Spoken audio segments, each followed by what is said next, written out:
Let's pick a song about Krishna. Okay, here's one of my favorites.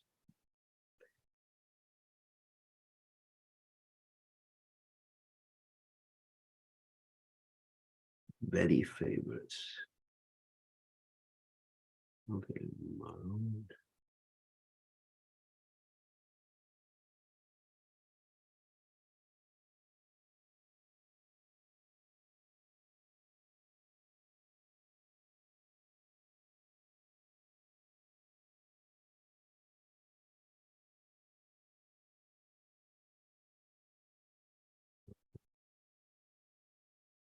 dark.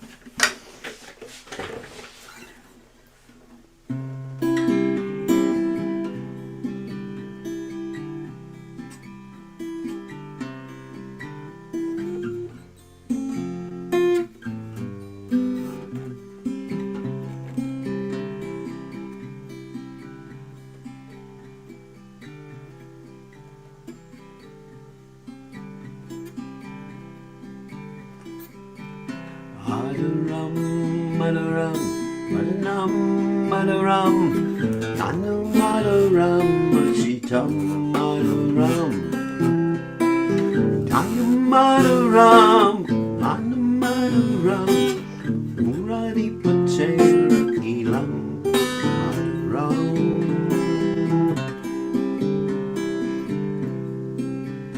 Vachanam Madaram, Jalitam Madaram, Janam Madaram, Jalitam Madaram, Litam Madaram, Litam Madaram, Murari Patera Ilam Madaram.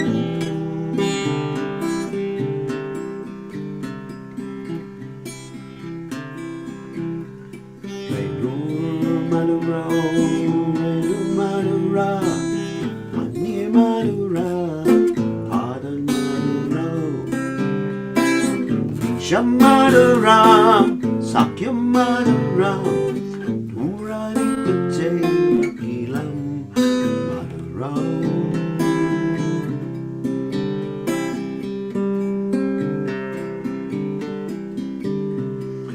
Tam Madaram, Pitam Madaram, Buddham Madaram, Tam Madaram, Pam Madaram, Tilakam Madaram, Murari Patera Ilam Madaram.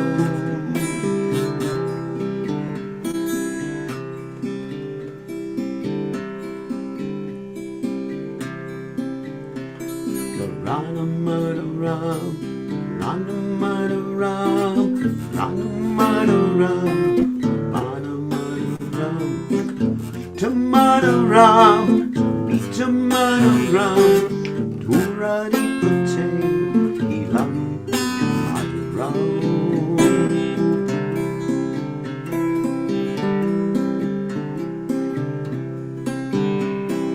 Kunja Madaram, Madhura, Yamuna Madhura, Vijay Maduram, Lamaduram, Kamala Maduram, Madhuradi Patera Ilam Maduram.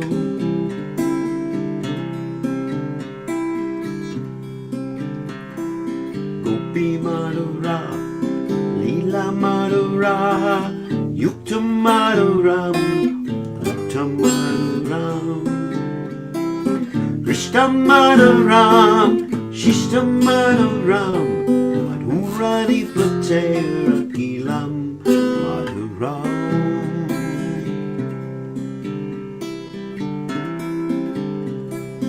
Gopa Madura, Gava Madura, Yastir Madura, Shristir Madura, Lalita Maduram, Lalita Maduram, Murari Patera Ilam Maduram.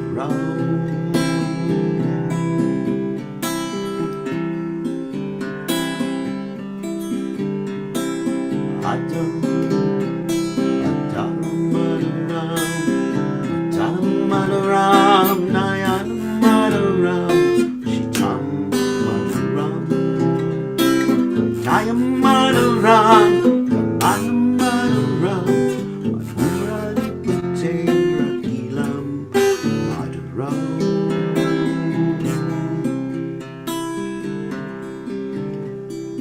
Hare Krishna, Hare Krishna, Krishna Krishna, Hare Hare, Hare Rama, Hare Rama, Rama Rama, Hare Hare.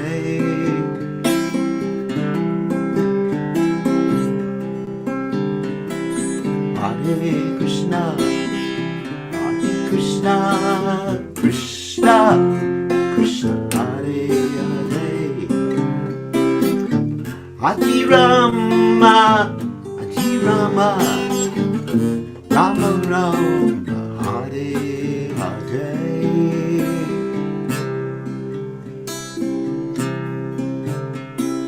Hare Krishna, Hare Krishna, Krishna Krishna, Hare Hare, Hare Rama, Hare Rama, Rama Rama, Hare Hare. Hare Krishna, Krishna, Krishna Krishna, Hare Hare, Hare Rama, Hare Rama, Rama Rama, Hare Hare.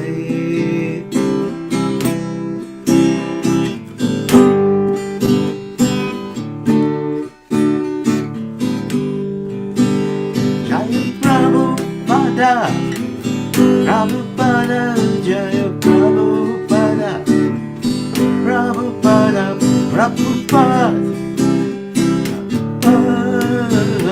Prabhupada, Prabhupada. Jai Om Vishnupad, Palanahang Sa, Paravanikacharya, also Teta, Satashi Shimad. His Divine Grace Savaya Charanada Bhaktivedanta Goswami, Srila Prabhupada Ki Jai. ISKCON Founder Acharya, Srila Prabhupada Ki Jai. Anantakoti Vaishnava Vrinda Ki Jai. Namacharya Srila Haridas Thakur Ki Jai. Param Se Kaho Shri Krishna Chaitanya Prabhu Nityananda Shidwaita Gadadha Shri Vasudhi Gaur Bhakta Vrinda Ki Jai.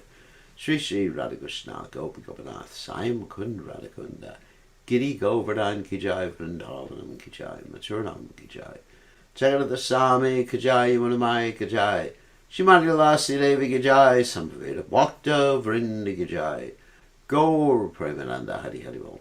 All glory is the assembled devotees, all glory is the assembled devotees, all glory is the assembled devotees. All glories to Shri Guru and Gauranga, Srila Prabhupada Ki Jai, Nama Om Vishnupadaya, Krishna Prastaya Budle, Shrimati Bhaktivedanta Swami, Namani Namaste, Saraswati Devi, Gauravani Pacharni, Nivashesha, Shunyavadi Paschachate Chatarni. So I'm going to read the translation. This is about Krishna. It's called Madhur Ashtakam. His lips are sweet, his face is sweet, his eyes are sweet, his smile is sweet, his heart is sweet, his gait is sweet. Everything is sweet about the Emperor's sweetness. His words are sweet, his character is sweet, his dress is sweet, his belly folds are sweet. His movements are sweet, his wandering is sweet, everything is sweet about the Emperor of sweetness. His flute is sweet, his foot dust is sweet, his hands are sweet, his feet are sweet, his dancing is sweet, his friendship is sweet. Everything is sweet about the Emperor's sweetness. His singing is sweet, his yellow cloth is sweet, his eating is sweet, his sleeping is sweet. His beauty is sweet, his tilak is sweet. Everything is sweet about the Emperor of sweetness. His deeds are sweet, his liberating is sweet, his stealing is sweet, his love sports are sweet, his oblations are sweet, his tranquility is sweet. Everything is sweet about the Emperor of sweetness. His Gunjaberry necklace is sweet, his flower garland is sweet, his Jamuna river is sweet, his ripples are sweet. His water is sweet, his lotuses are sweet, everything is sweet about the Emperor of sweetness. His gopis are sweet, his pastimes are sweet, his union is sweet, his food is sweet. His delight is sweet. His courtesy is sweet. Everything is sweet about the emperor's sweetness. His gopas are sweet. His cows are sweet. His staff is sweet. His creation is sweet. His trampling is sweet. His fruitfulness is sweet. Everything is sweet about the emperor of sweetness. Very nice poem written by Sri Vallabhacharya, who was initiated by Gadadhar Pandit Goswami according to the Chaitanya Charitamrita. So now we will go and continue reading from the Jaiva Dharma by Srila Bhaktivinoda Thakur. So, Om Ganantimiranda Shah Gananjana Shalakya Chakshur and Meditam Yena Tasmai Shri Gurave Namaha. I offer my respectful obeisances unto the lotus feet of my spiritual master, His Divine Grace A.C. Bhaktivedanta Swami Srila Prabhupada, who so kindly opened my eyes with a torchlight of knowledge while I was blinded in the darkness of ignorance. Okay, let's share the screen and see what we got. All right, here we are. So right now, we are talking, let me adjust this here. Okay, good. We're talking about something called epistemology, which is how do you know, what you believe in. That's called epistemology. And this is under the heading in Sanskrit of pramana. Pramana means evidence. What is evidence? What do we accept as evidence? And of course, the previous statement here was, as absolute incontrovertible evidence, we accept the Vedic statements given to us by the Acharyas. Two things. Vedic statements given to us by the Acharyas. Then, other things that are supportive of that evidence, such as pratyaksha, direct perception, can be utilized, okay? But a pratyaksha conflicts with your shabda, the Vedic evidence, through hearing process, then you question that pratyaksha or direct perception. How about that? Just like, all right, give me an example what that means. So let's say you do a heart surgery and you don't see the super soul in the heart. You don't see the soul in the heart either. So what's happening? So your direct experience conflicts with what Shastra says that God is in the heart. So what do? Which one do you accept? The Shastra. God is in the heart. But we know through intelligence why we have to throw out the direct perception, because our direct perception is based upon the fivefold Panchamahabhuta, fivefold material elements: earth, water, fire, air, and ether. And so we can only see that. We can't see mind, we can't see intelligence, and we can't see ego. And we certainly can't see spirit, which is beyond all the eightfold elements, Bina Prakriti Ashtada. Mind, intelligence, false ego, the additional three. So we can't see spirit. So therefore, that's why pratyaksha doesn't work in the case of spirituality. Pratyaksha may work in the case of something material. Like I say, oh, the sun is still up outside. I just took a look outside. No, that's pratyaksha. That works. Shastra's not going to tell me, is the sun up? Is it not up? Is it cloudy? Is it not cloudy? In those cases, pratyaksha is a better source of evidence. So according to the situation, pratyaksha may be better than shabda, or the Vedic pramana, Vedic evidence. Okay, so previously there was a citation from the Mahabharata that inconceivable states are not subject to material logic. The nature of the inconceivable is the beyond material objects. That's a tautology. So that means it's defining something by what it is. What do I mean by that? It says inconceivable states it's basically saying, if we read that again, are inconceivable. So there's not subject to material logic. The nature of the inconceivable is beyond material objects, because just by the nature of something that's inconceivable, it's inconceivable. It's circular. You're defining something by what it is, so it's obvious. It's like things equal the same thing are equal to each other. It's axiomatic. The statement from the Mahabharata shows the limitation of material logic.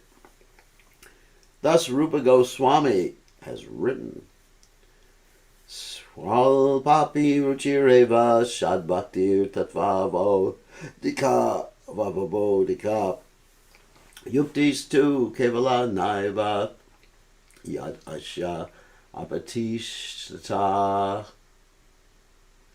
Even if one has a little taste for the topic of bhakti, he can understand it. He who tries to understand bhakti by dry logic cannot understand it, because logic is insubstantial. That's from the Bhakti Rasamrita Sindhu 1:1-5. Another quote is, one cannot know the truth definitively by logic. That is accepted by an ancient statement. Yat no padito vyarta kushalaranumatra abhiyukta tararanjar anyat taivo papadyate.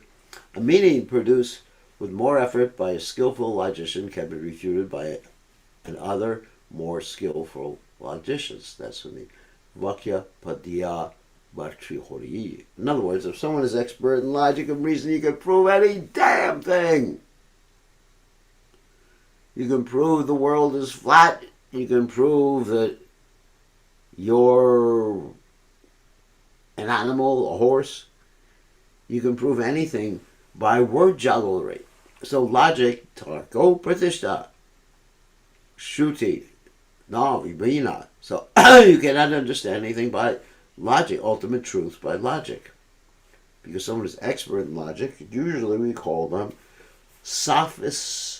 In the modern day world, they're called lawyers, or as Prabhupada would say, liars. If today you establish the truth based on logic, tomorrow another person more skillful at logic will defeat that truth. What then is the hope for logic?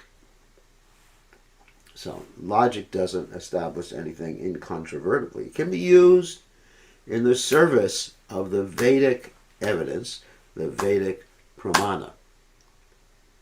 This topic, although it appears to be very technical, is extremely important. Why is it important? Because people can ask, why do you believe what you believe? Which is the first step in devotional service, first step of convincing people about Krishna consciousness. Why do you believe something that in one sense is so much different than what we perceive in this world? Why do you believe that God plays a flute? I could believe that he plays the guitar or the harmonium, but the flute? It's so hard to play. You think God can actually learn how to play such an instrument? Actually, I tried to learn how to play the flute. It's very difficult, especially how to blow it properly. I mean, the fingering I could get, but blowing it, whoo, it's very hard. So how can God learn it? He's a little boy. We know he didn't have to learn it. He knows and is expert at everything by his nature. That's his own nature. Prajna said, I've understood the Vedas are self-perfected pramanas. That means perfect evidence. The logicians present useless arguments against the Vedas. Now explain the second point. Okay, now we're talking about the Dasha Mula, the 10 points. And so we're now getting to the second point of the 10 basic philosophical points.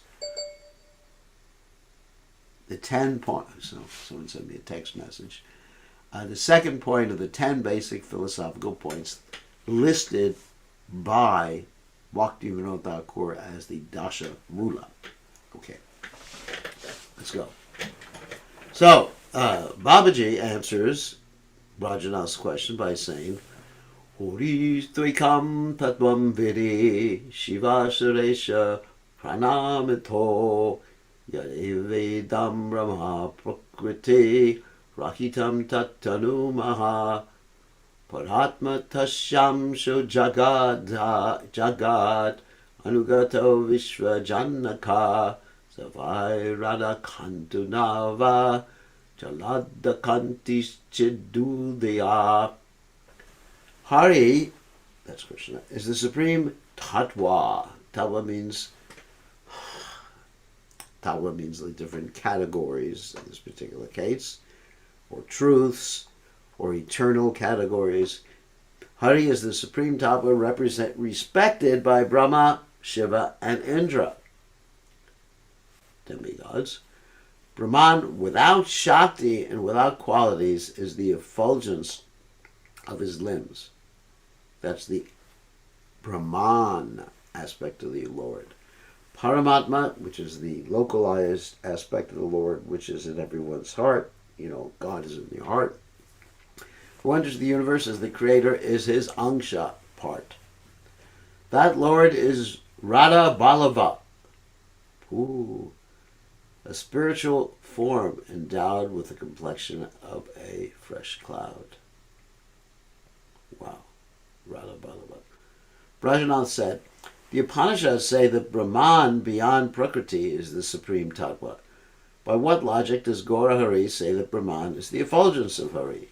In other words, Brahman is the undifferentiated aspect of the absolute truth. Or, to be more specific, it's the effulgence of the absolute truth. That's what Brahman is. So, some of the Upanishads say Brahman is the supreme tattva. And I'm just going to explain something before we get into Babaji's explanation. By the word Brahman in the Upanishads, it indicates spirit in a, let's say, categorical way. So spirit has three aspects, or the Supreme Spirit has three aspects. The Supreme Brahman has three aspects. The impersonal Brahman, which is sometimes also called just plain old Brahman, and then the Paramatma, which is the super soul in every atom in everyone's heart. And then you have Bhagavan Krishna, the person behind it all.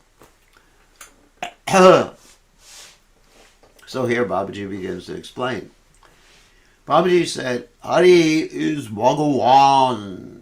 Bhagavan has 6 powerful aspects mentioned in the Vishnu Purana. So that's what Bhaga means. What? It's opulence. And Van means to be full or complete or unlimited. So a very important verse. And this verse was given by Parashara Muni in the Vishnu Purana. Aishvarasya samagrasya viryasya yashashriya jnana vairagya hoshchaiva shanam bhaga itingana. The 6 bhagas, that means opulences, are complete control. That means strength. Influence, prestige, I guess. Prestige, good qualities, beauty, knowledge, and renunciation. Of course, influence would be fame, and good qualities, beauty, knowledge, and renunciation. All right. And control, renunciation. The unique tattva endowed with these 6 inconceivable qualities is Bhagavan. That's Krishna. The effulgence doesn't have those 6 qualities, at least not all the 6 qualities. does not control because the effulgence is not manifest as a person. May have a little influence, pretty good quality, it's spiritual. Beauty, nah, not really. Beauty is a personal aspect. Knowledge, no, not really. It's sought aspect of the Lord. And renunciation, Brahman, effulgence, renounced. It's hard to connect the two. How can the Brahman, effulgence, be renounced? Anyway, so it doesn't. It doesn't really make sense. Renunciation means that there's a person who's not interested in something. So the Brahman, effulgence, you can't say it's renounced or it's attached. It's not a person. It's a personal qualification. All these things are personal qualifications.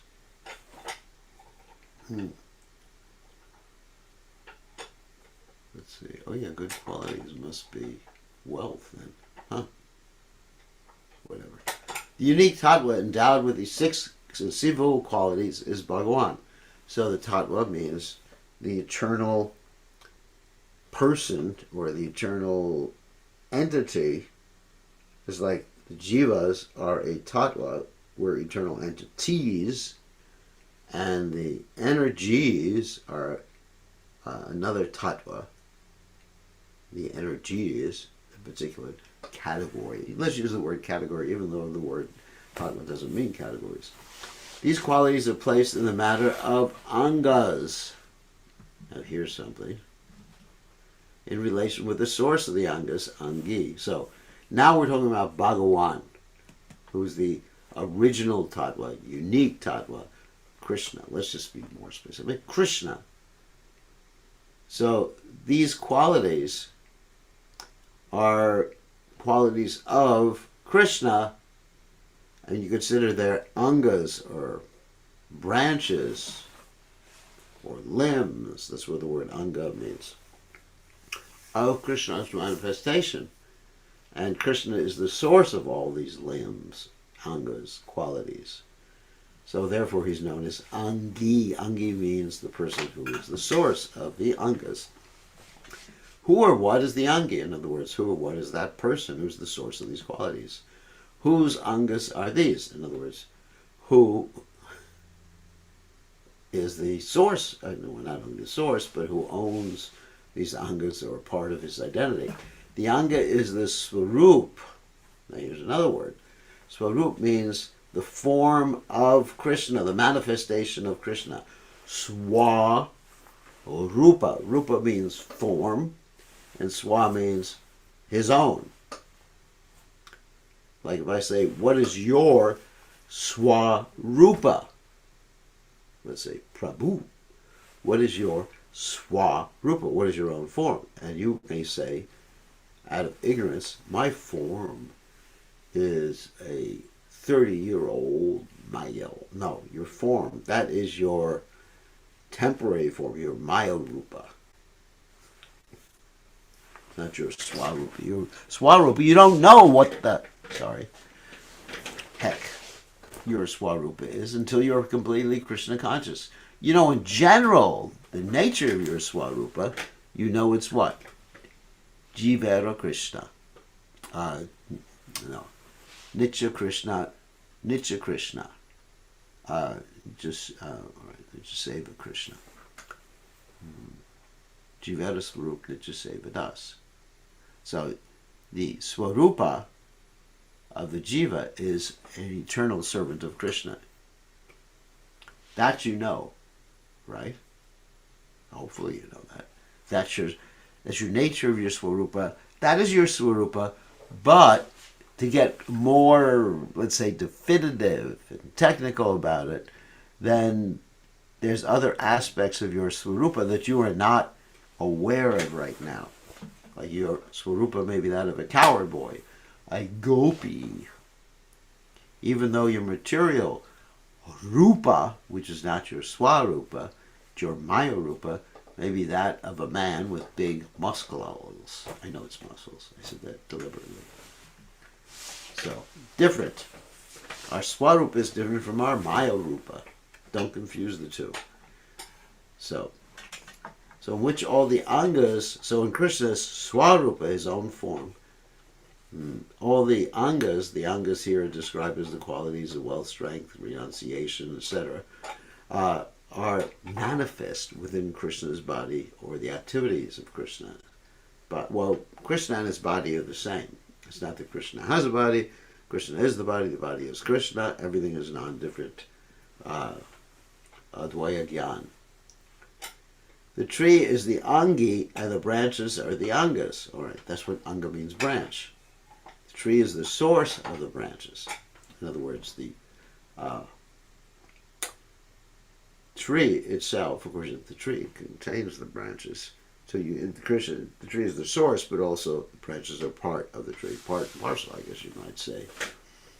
And but the trunk is there, and the branches are the angas of the trunk in one sense. That in which all the qualities are situated is the angi, the possessor of all these angas. Beauty is the angi of Bhagavan with his beautiful...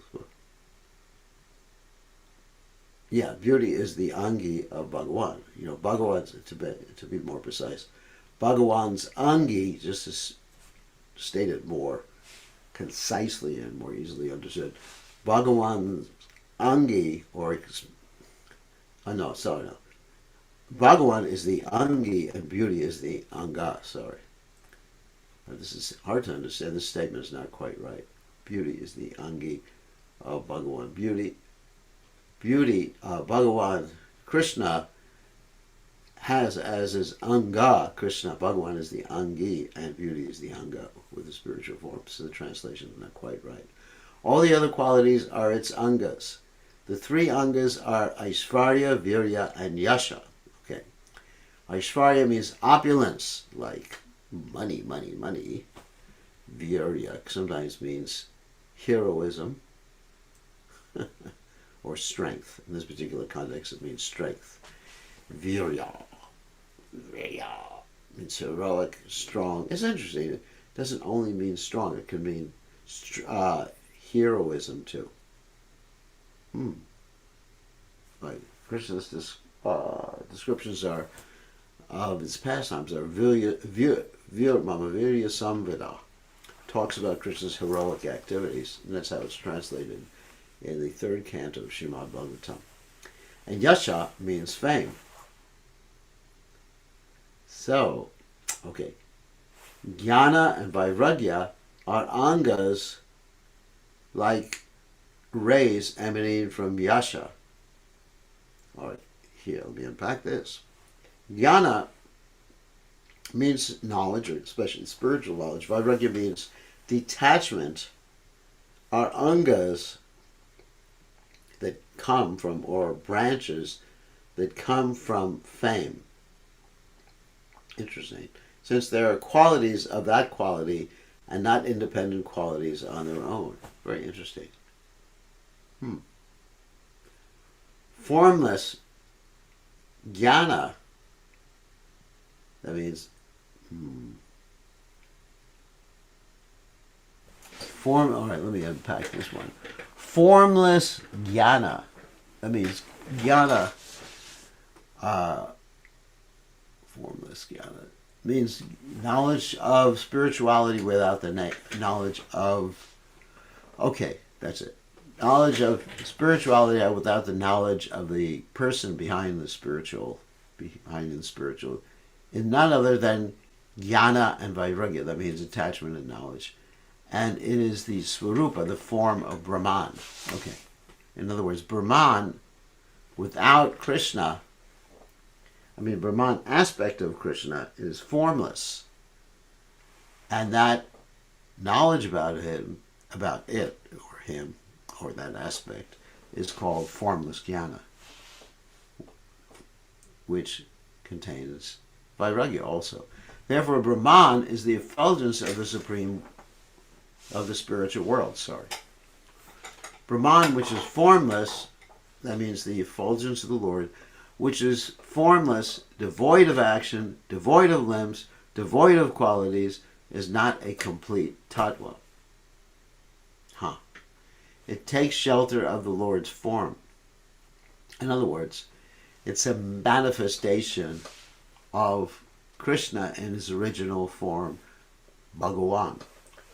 Fire's quality of illumination is not independent.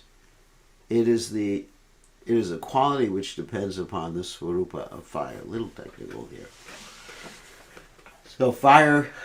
So illumination comes from fire. It's not that fire comes from illumination. Got it? So fire is, in this particular case, is the angi and illumination is the anga. Why do we say that? Because fire has other angas other than illumination. Other angas might be heat. Okay? That's another anga of fire.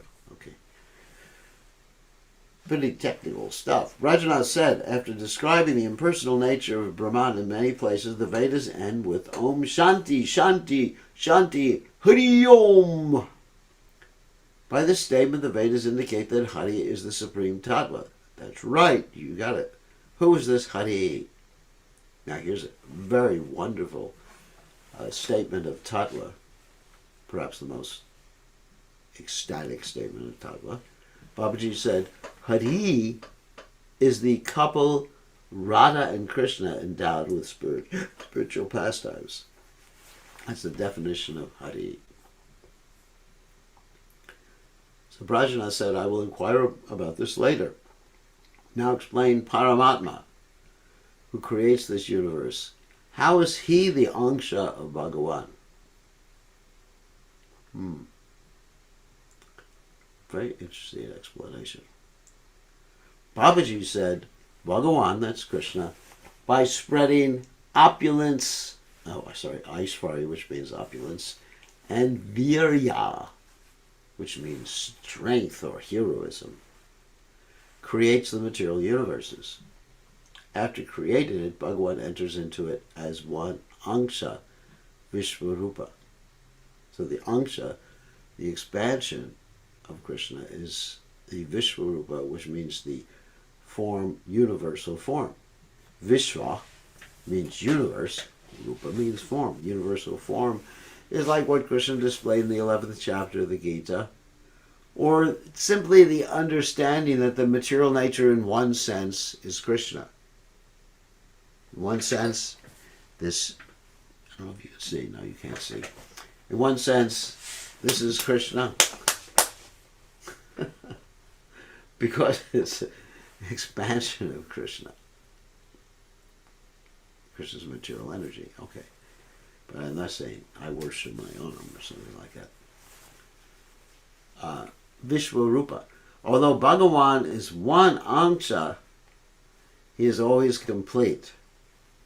Brihad Aranyaka Upanishad 5.1.1 says, Om Purnamada Purnamidam Purnat Purnamudashate Purnasha Purnamadaya Purnam Eva Vishishyate. You may recognize that verse in the Upanishad. But here it's from the Brihad Aranyaka Upanishad. The unmanifest Brahman is perfect. So that means the unmanifest means that which you cannot see. The manifested Brahman is perfect. From the unmanifest, that is Bhagavan in the spiritual world, because you can't see him, Brahman appears, from the unmanifest Brahman, appears the manifest Brahman as various avatars. So in other words, as Bhagavan in the spiritual world, Krishna playing his flute in the spiritual world, he expands himself as the various avatars, like Kurma, Matsya, Varaha, Rama, Nrsimha. When the manifested forms emerge from the unmanifested Brahman, the unmanifest Brahman remains. Of course, let me unpack that. There's another complicated statement, but that's the same thing as, like Prabhupada explained, in spirituality, you have 1 minus 1 still equal to 1. In other words, that's the Upanishad again. That Om Purnam Idam Purnam Idam, just like the verse we just read here. Ada Purnam Idam, Idat Purnam Udashate, Purnasha Purnamadaya Purname Vishishate. Well, that is the translation. That when Krishna is the supreme whole, and so many complete things emanate from him, and he doesn't become lesser because of all those complete things that emanate from him or manifest by him. So when the manifest, that means the forms that we can see in this world, emerge from Krishna, the spiritual world, the unmanifest Brahman, Krishna remains, the unmanifest Brahman remains. Krishna remains as he is. He's not lesser, he doesn't lose anything, he's not weakened or anything like that. He was unlimited, complete manifestations that are complete unto themselves, emanate from Krishna, and he remains the same. How that is? That's a chincha. And as we read previously, don't try to understand a chincha, because the nature of a chincha is that it's a chincha. Got it? It's a tautology. The complete form, Vishnu, protector of the universe, who enters the universe, is Paramatma. That's called the Shirodakshaya Vishnu. He has 3 forms: Karanadaka, Shirodaka, and Garbhodaka Shaya forms. The Karana ocean of Raraj is situated between the spiritual and material worlds. So what that is the Karanadakshaya Vishnu, also known as the Mahavishnu, lies, and he lies on the serpent bed, and he breathes out, and the material world comes from him, and also the Karana ocean, which is translated loosely as the causal ocean. Causal ocean means when you're at one side of the causal ocean, there's no cause and effect. Everything just is. And the other side, everything has a cause, like in the material world.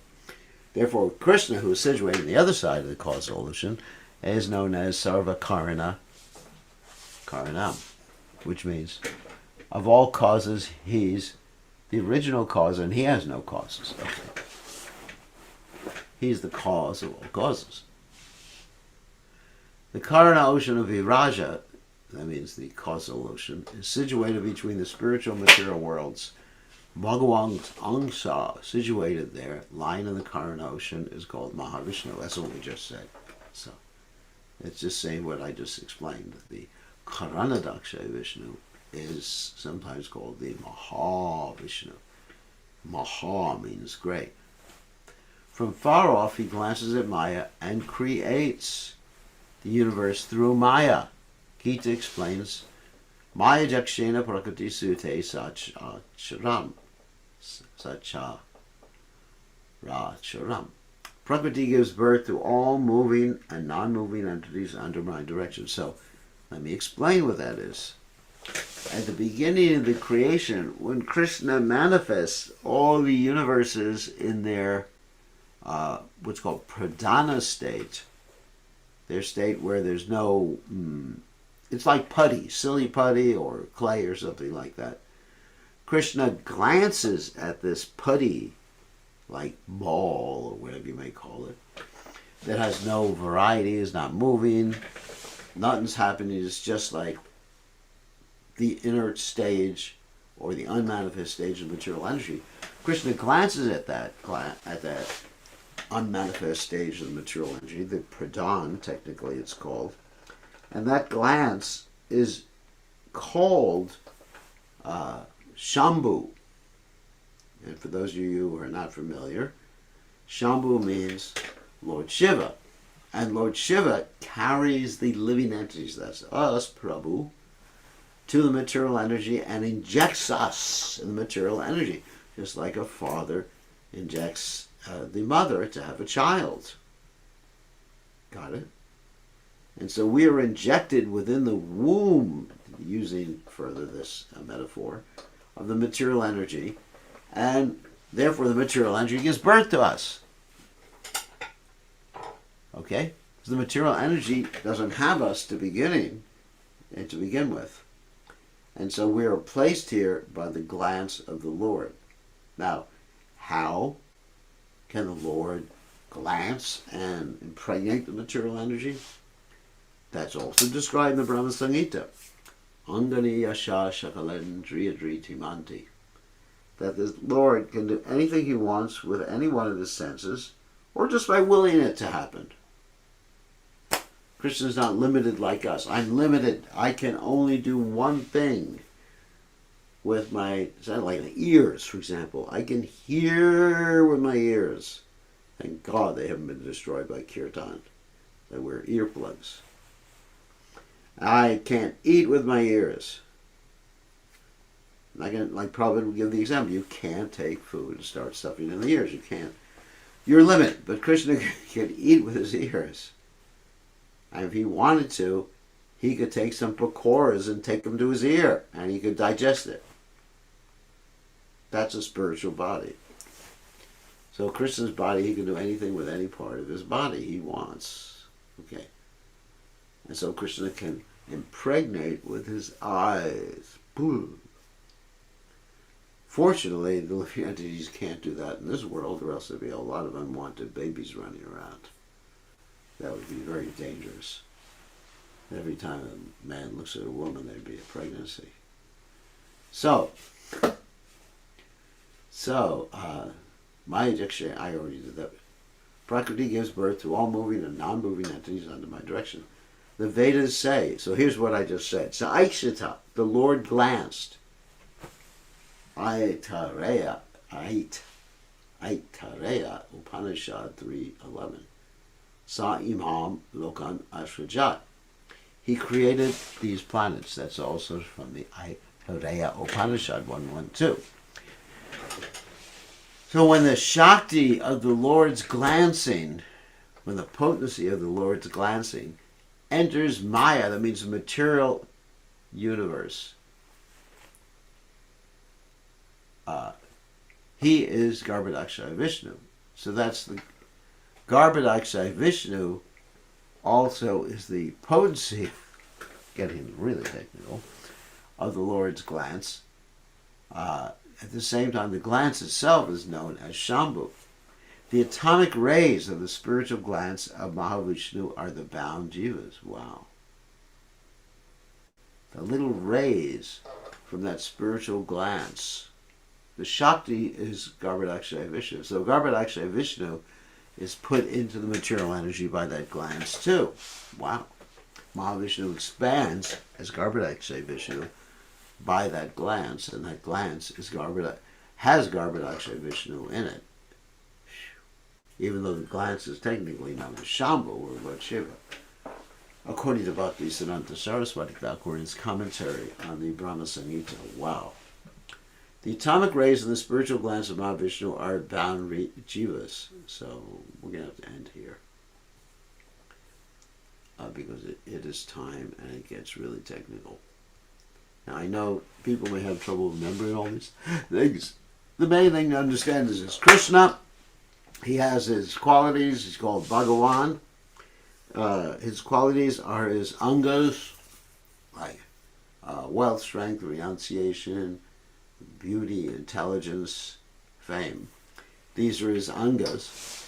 And Krishna expands himself. He has other angas too. He expands himself as the different incarnations in this world. In the spiritual world, Krishna is called unmanifest because he's not manifest to us.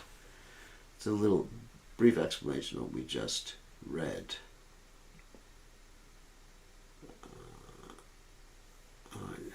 Okay.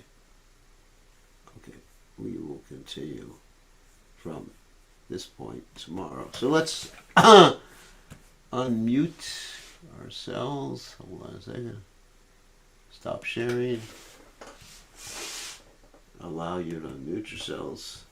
It is quite technical. Today's classes are very, very technical. I'll try to explain it as best I could. So, whoever wants to ask a question can type in the text window, which I do not have open right now. Chat, we call it chat window. Or they can raise their hand, and I will see their little hand being raised, not on their picture, not in their video, but there's a little place where you can raise your hand right at the bottom, and there's a little thing that says more, and it says right here, whoops, oh, hand gestures, reactions. Go into reactions, and then you can do it. Now, Krishna manifests. The question is, someone asks, Brahmana Vojans, is Krishna and also Jiva Dharma one and different from Krishna? Again, you got Jaiva Dharma philosophy. It's a manifestation of Krishna. It's part of Krishna. But from the Brahman effulgence comes the Jiva souls. Yes, the Brahman effulgence, the reason it's so effulgent is it's got all these little tiny Jiva souls floating around. And they're all, it's a manifestation of Krishna and Anga, just like the Jiva souls are. Yes. Okay. Anu, you have a question. Hare Krishna Maharaj Ji, Dandavat Pranam. Jai. Srila Prabhupada Ji ki Jai. Please accept my humble obeisances, Maharaj Ji. Oh, glory to Prabhupada. So you have a question. Ji Maharaj Ji. So in yesterday's class, it was said Praman depends on our senses. I do want to understand how that statement, Praman is like, for example, Vedas is a Praman.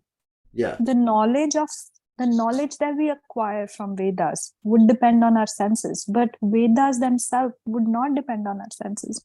No, the Vedas don't depend on our senses. Mm-hmm. However, there are different, all right, let's be a little more specific. There's many pramanas, just to put it a Sanskrit word in the plural, which we often do. And the sense perception is one of the pramanas. The Vedas are another pramana. History is another pramana. Induction is another pramana. Logic is another pramana. So these are all pramanas. However, the pramana that is perfect, that's the Vedas. Those are the Vedas. Okay. But the senses are still pramanas, but they're still evidence, but they may be faulty evidence. Whereas the Vedas are what we say incontrovertible, which means they're faultless evidence. So we only, as far as spiritual subject matters are concerned, we only accept the sense perception when it coincides or it gives the same result as the Vedic conclusion. Does that make sense? Yes.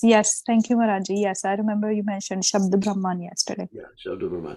But in the material world, sometimes it's more useful to accept the senses than anything else. For example, if I'm driving my car and my eyes tell me it's a red light, the Vedas are not an authority on that.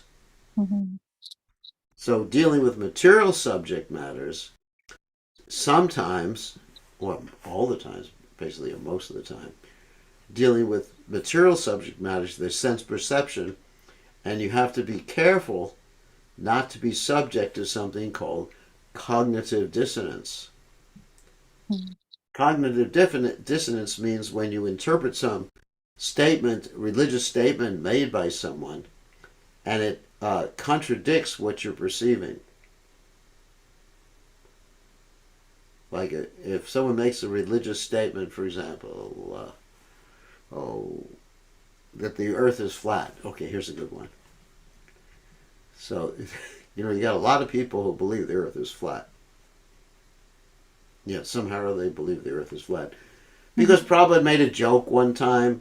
Prabhupada was asked if the earth is flat, and Prabhupada said, the earth is flat everywhere I walk. So that was a joke. And so, but Prabhupada went around the earth. He saw that the earth was round. So if you accept that one statement of Prabhupada as absolute, and you say, yes, the earth is flat, that contradicts perceivable evidence. Mm-hmm. I mean, we definitely know, it's not that I've gone up in a spaceship, but actually I've gone up in airplanes and I've seen the curvature of the earth.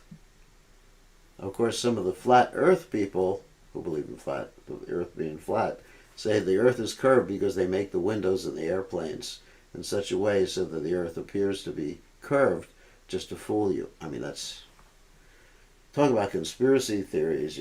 People have certainly lost their brains in that one. So that's called cognitive dissonance, where you believe something that is obviously in the material world not true, or you believe something is something different than it actually is according to observable reality. But when dealing with spiritual subject matters, then we defer to the statements of the Vedas. And when our senses contradict some statements in the Vedas, then we accept the Vedas instead of our senses. Like the example I gave about when someone's having a heart surgery, which I watched a heart surgery one time, and I didn't see Krishna as they popped open someone's heart. I didn't see the individual soul. Why didn't I see them? Because the soul and Krishna are transcendental, and my vision is not transcendental. So, in other words, my senses told me there's no Krishna, but my faith in the Vedas told me there is Krishna. So I accepted as pramana, the Vedic pramana, which is called Shabda pramana, which is transcendental sound vibration. But the senses were still a type of evidence, even though they're what we say controversial, whatever. Even though controvertible, yeah, that would be the technical word. Even though they're giving false information, that's a type of evidence, but we reject that evidence. Just like in court, if you go to a court case, sometimes the lawyers will present some bogus evidence, and and that's evidence, but it's bogus. It's faulty evidence, and the evidence of our senses is faulty. Generally, like the example given before in the Jaiva Dharma, is that sometimes we see land as water, as in the case of a mirage. You understand? So even materially, our senses lie to us. But when dealing purely with material things, it's oftentimes better to defer to the senses. Like the example I gave when you're driving a car and your senses tell you it's a red light. And even if your guru tells you it's a green light, you defer to your own senses. Yeah, your guru, because your guru may be colorblind or something like that. And he tells you, there's a green light, go through it. And you say, no, Guru Maharaj. You have a right to say, no, Guru Maharaj. Why? I'm not going through a red light. That's an important point. So, but it's still evidence. Even if it's faulty evidence, the senses are always pramanas. That's also a type of pramana. But they're not completely objective. They're subjective pramana. Whereas the Vedas are objective pramana. Does that make sense? Yes. Thank you so much, Maharaj. Okay. I do have one more question, but I'll hold if anybody else has it. Just ask a question. So, Maharaji, the topic that we discussed today does seem a little bit difficult to understand in the sense Krishna himself has energies. So the glance is an energy. Yeah. That gets on energy, which is material nature. So those two energies mixes to produce another energy. So, and all these energies are Krishna himself. So Krishna merging with Krishna, leading to Krishna. Well, all the energies are Krishna himself and not Krishna himself simultaneously. That's called the Chincha Beta Beta Tattva. Krishna is different from his energy in the same way it's the same. But first of all, when Krishna glances, it doesn't produce the Jiva souls, it manifests the Jiva souls. The Jiva souls are within the glance of Krishna. But the Jiva souls are eternal. They're never produced at any time. In other words, they're never, as Krishna says in the Gita, Najayate Mriyate Vakadachan, in the second chapter of the Gita, the soul was never produced. Jayate, there's no birth of the soul, nor having once been does he ever cease to be. In other words, no death. So when we say Krishna glances at the material nature and implants the Jiva souls within the material nature, it's not that Krishna creates the Jiva souls. The Jiva souls were already there within the body of the Mahavishnu. Okay? Is that all right? Thank you so much, Maharaj-ji. Hare Krishna. Okay, thank you for your questions. And yes, thank you, Ji. Those are good questions, and that took up the question time, but that's all right. Once the light turns green, do I have to go to hell disobeying the spiritual master? Someone says this funny question by one of my cute little disciples. Once the light turns green, he's referring to when I say you have to disobey. You don't accept the spiritual master who tells you it's a green light when it's red. Once the light turns green, do I have to go to hell for disobeying my spiritual master? No, your spiritual master was testing you, you rascal. Okay, so on that happy note, let's end, and we'll see everybody tomorrow night, same time.